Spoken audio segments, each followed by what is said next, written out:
Hello, good morning all dear students. Shri BB NPB Hirpra કન્યા વિદ્યાલય કાલાવડમાં આપનું હાર્દિક સ્વાગત છે. તો આજનો લેક્ચર છે આપણો ગણિતમાં પ્રકરણ 13 પૃષ્ઠફળ અને ઘનફળ. તો આજના લેક્ચરમાં આપણે લંબવૃત્તીય શંકુનું પૃષ્ઠફળ જોવાનું છે. 13.4 લંબવૃત્તીય શંકુનું પૃષ્ઠફળ. આપણે અત્યાર સુધી એકરૂપ આકૃતિઓની થપ્પી બનાવી નક્કર પદાર્થ બનાવ્યા હતા. અત્યાર સુધી આપણે શું કરેલું છે, એકરૂપ આકૃતિઓ હોય, ફોર એક્ઝામ્પલ વર્તુળ છે તો એની થપ્પી બનાવી અને નળાકાર બનાવેલો છે. એવી રીતે લંબચોરસ હોય તો એની થપ્પી બનાવી એકરૂપ લંબચોરસ, અને પછી આપણે શું બનાવેલું, સમઘન બનાવેલું. આવી રીતે આકૃતિઓની થપ્પી બનાવી અને આપણે નક્કર પદાર્થો બનાવ્યા છે. આવી આકૃતિને શું કહેવાય? પ્રિઝમ. પ્રિઝમ ઇંગ્લિશ શબ્દ છે, ગુજરાતીમાં ત્રિપાર્શ્વ કહેવાય. એટલે આવી આકૃતિ આપણે જે બનાવેલી અત્યાર સુધી એને પ્રિઝમ કહેવાય છે. હવે આ પ્રિઝમ ના હોય તેવા બીજા નક્કર પદાર્થોનો વિચાર કરીએ. અહીંયા આપણે શંકુ વિશે જોવાનું છે. તો શંકુ એવો જ છે કે એમાં કોણ જેવો આકાર હોય એને આપણે શંકુ કહીએ છીએ. તો આ શંકુ આકાર છે તો એમાં એકરૂપ થપ્પી નથી. તો આપણે એવા નક્કર પદાર્થનો વિચાર કરીએ. આ પ્રકારના નક્કર પદાર્થોને પિરામિડ કહેવાય છે. ચાલો આપણે જોઈએ તે કેવી રીતે બનાવવાના છે. તો અહીંયા પ્રવૃત્તિ છે શંકુ બનાવવા માટે. તો બી પાસે કાટખૂણો હોય તેવો ત્રિકોણ એબીસી કાપવાનો છે. અહીંયા બી પાસે 90 નો ખૂણો થાય છે એવો ત્રિકોણ એબીસી કાપેલો છે. ત્રિકોણની કોઈ એક લંબ બાજુ, ધારો કે એબી પર લંબ બાજુ છે, આ એબી ઉપર આપણે લાંબી ઘટ દોરી ચોંટાડવાની છે. હવે આકૃતિ એમાં છે દેખાય છે એવી રીતે આ દોરીને ત્રિકોણની બંને બાજુ પર પકડી અને ત્રિકોણને દોરીની આસપાસ ઘણી વખત ઘુમાવો. એટલે અહીંયા અને અહીંયાથી પકડી અને આપણે દોરીને સીધી રાખી અને ઘુમાવવાની છે. તો શું બને છે? તમે ત્રિકોણની દોરીની આસપાસ ફેરવતા બનતા આકારને ઓળખી શકશો? તો કે હા, એ શંકુ આકાર છે. આપણે આઈસ્ક્રીમ ખાધું હોય તો આઈસ્ક્રીમનો કોન કેવા આકારનો હોય છે? એવા આકારનો દેખાય છે, જેને આપણે શું કહીએ છીએ? શંકુ આકાર. એવી જ રીતે ભાજી કોન હોય તો એનો કોન પણ કેવો હોય છે? શંકુ આકારનો. તે તમે જેમાં આઈસ્ક્રીમ ખાધો હોય તેવા આકારની યાદ અપાવે છે. એટલે કે આઈસ્ક્રીમ કોન ખાધો હોય એમાં કોનનો આકાર કેવો છે એવા આકારની યાદ અપાવશે. આને લંબવૃત્તીય શંકુ કહેવાય. આ શંકુ છે એ લંબવૃત્તીય કહેવાય કારણ કે 90 નો ખૂણો બનાવે છે. આથી લંબવૃત્તીય શંકુ. આકૃતિ 13.13 આ એનામાં સી એ શિરોબિંદુ વાળો લંબવૃત્તીય શંકુ છે. અહીંયા એ શિરોબિંદુ વાળો લંબવૃત્તીય શંકુ છે. એબી ને ઊંચાઈ, બીસી ને ત્રિજ્યા. આ એબી ઊંચાઈ છે અને આ બીસી ત્રિજ્યા છે આર. અને એસી ને શંકુની ત્રાસી એટલે કે તિર્યક ઊંચાઈ એલ કહેવાય છે. અહીં આપણે બી ને શંકુના વર્તુળાકાર પાયાનું કેન્દ્ર કહીશું. આ બી છે એ શંકુના વર્તુળાકાર પાયા છે એનું કેન્દ્ર છે. આપણે શંકુની ઊંચાઈ, ત્રિજ્યા અને ત્રાસી ઊંચાઈને અનુક્રમે એચ, એલ અને આર વડે દર્શાવીએ છીએ. ફરી એક વખત કે આ શંકુને લંબવૃત્તીય શંકુ ન કહેવાય તે આપણે જોવાનું છે. તો આકૃતિ 13.4-14 છે એમાં એ અને બી બંને આકૃતિ આપેલી છે. લંબવૃત્તીય શંકુ નથી. તો શું કામ નથી? કારણ કે એ આકૃતિમાં શિરોબિંદુને પાયાના કેન્દ્ર સાથે જોડતી રેખા પાયા સાથે કાટખૂણો બનાવતી નથી. અહીંયા પાયા સાથે આમ કાટખૂણો નથી બનાવતી પણ અહીંથી ત્રાસી છે. આથી એ લંબવૃત્તીય શંકુ નથી. અને બીમાં પાયો વર્તુળાકાર નથી. અહીંયા લંબવૃત્તીય શંકુ બનાવે છે. લંબવૃત્તીય શંકુ નથી પણ અહીંથી અહીંયા 90 નો ખૂણો બનાવે છે. પણ આ જે પાયો છે એ જ વર્તુળાકાર નથી, અહીંથી વળેલો છે. વર્તુળાકાર અહીંથી આમ વળેલું છે એટલે પાયો વર્તુળાકાર નથી. આપણે નળાકારની જેમ માત્ર લંબવૃત્તીય શંકુનો જ અભ્યાસ કરવાનો હોવાથી શંકુનો અર્થ લંબવૃત્તીય શંકુ ગણીશું. જ્યાં પણ શંકુ હોય ત્યાં આપણે લંબવૃત્તીય શંકુ જ ગણવાનું છે. હવે બીજી પ્રવૃત્તિ છે, એનામાં શું કરવાનું છે જોઈએ આપણે. કાગળમાંથી વ્યવસ્થિત રીતે, જેમાં સીધી બાજુ પર ઉપરા ઉપરી કાગળ લગાવેલ ન હોય તેવો શંકુ ધારથી કાપો અને તેને શંકુની વક્ર સપાટીનો કાગળ પર બનતો આકાર જોઈ શકાય તેવી રીતે ખોલી કાઢો. અહીંયા આ શંકુ છે. શંકુને અહીંથી આપણે આમ કાપી નાખીએ. તો આપણને એ અને બી એવી રીતે રચાય છે, અને પછી ખોલી નાખીએ છીએ આકૃતિ સી માં. તમે જ્યાંથી શંકુને કાપો છો તે શંકુની ત્રાંસી ઊંચાઈ એલ વડે દર્શાવાય છે. અહીંથી આપણે એટલું કટ કરીએ છીએ તો એ શું છે? શંકુની તિર્યક ઊંચાઈ, ત્રાંસી ઊંચાઈ, જેને આપણે એલ વડે દર્શાવીએ છીએ. તે વર્તુળાકાર કેકના ભાગ જેવી દેખાય છે. એ અને બી ચિહ્નવાળા અણીવાળા ભાગને જો તમે એકબીજા પાસે લાવો તો આકૃતિ 13.15 સી માં દર્શાવ્યા પ્રમાણે વર્તુળાકાર પાયો ધરાવતો શંકુનો વક્ર ભાગ આપણે જોઈ શકીએ છીએ. આપણે ખોલી નાખીએ તો આવો વક્ર ભાગ આપણે જોઈ શકીએ.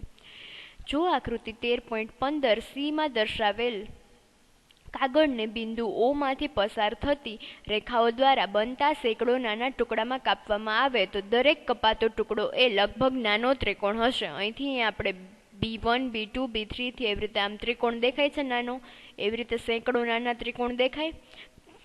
તો આવા નાના ત્રિકોણ રચાય છે. એવી રીતે દરેક ટુકડો કાપીએ તો એ આપણને નાનો ત્રિકોણ દેખાય છે.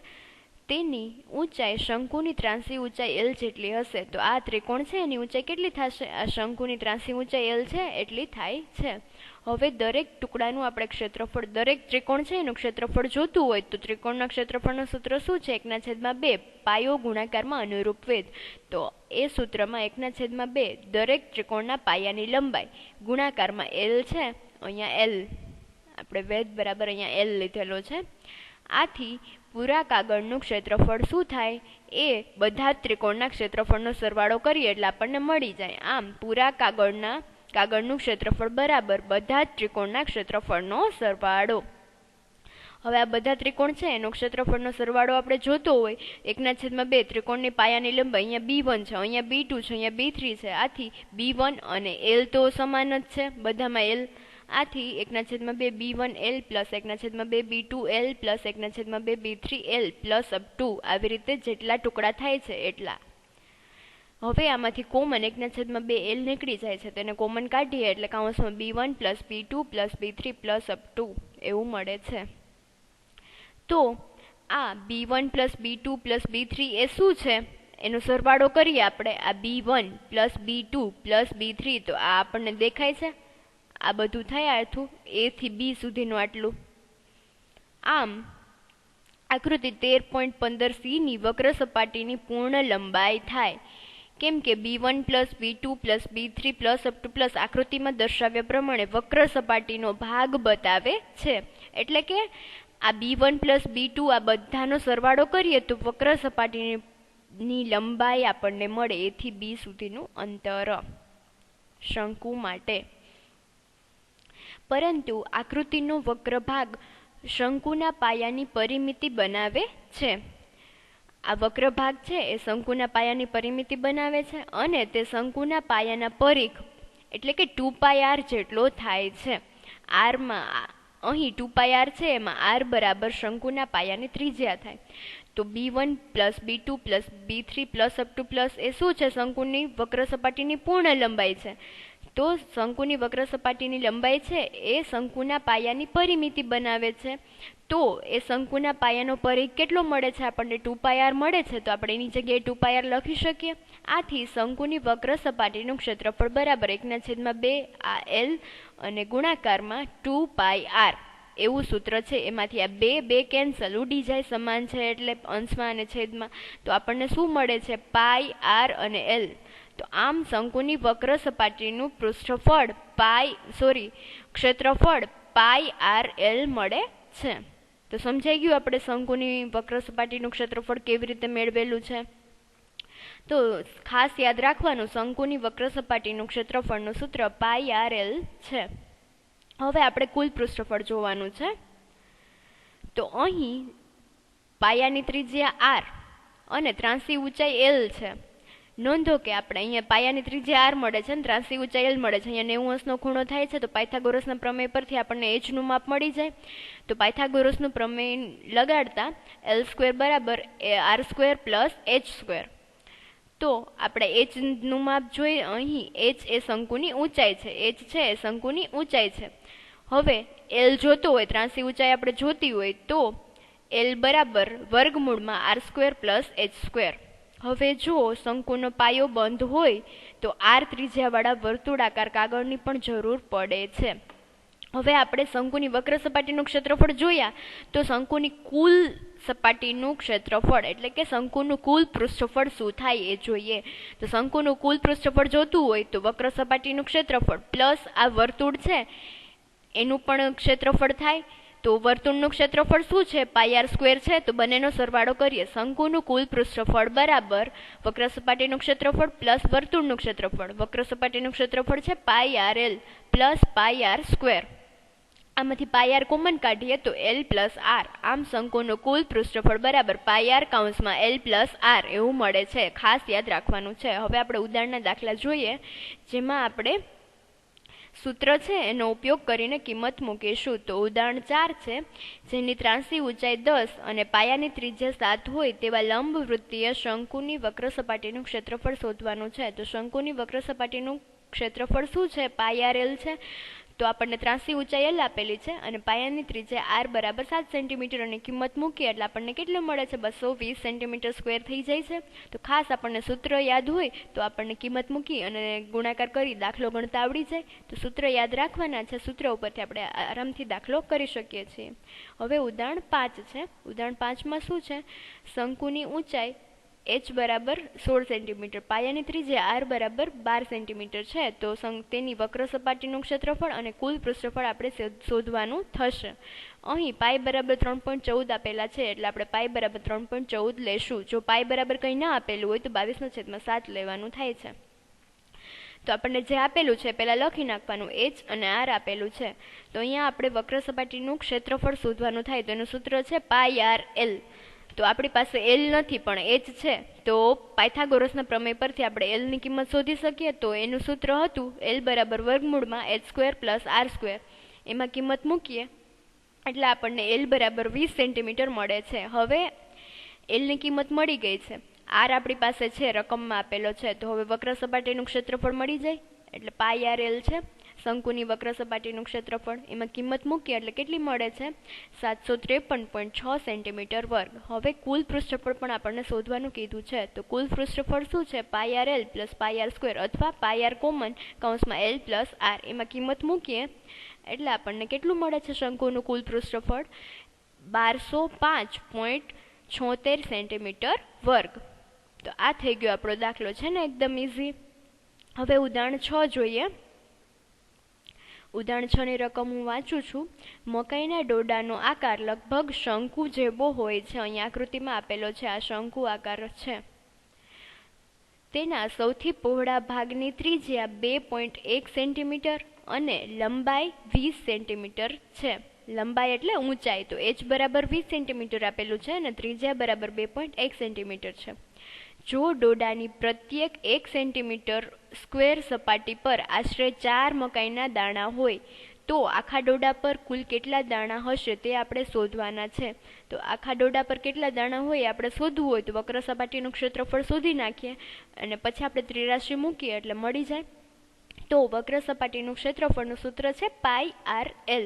તો અહીં આપણી પાસે h અને r છે, એલ નથી. તો પાયથાગોરસના પ્રમેય પરથી એના સૂત્રમાં કિંમત મૂકીએ એટલે આપણને કેટલા મળે છે? એલ બરાબર 20.11 સેન્ટીમીટર.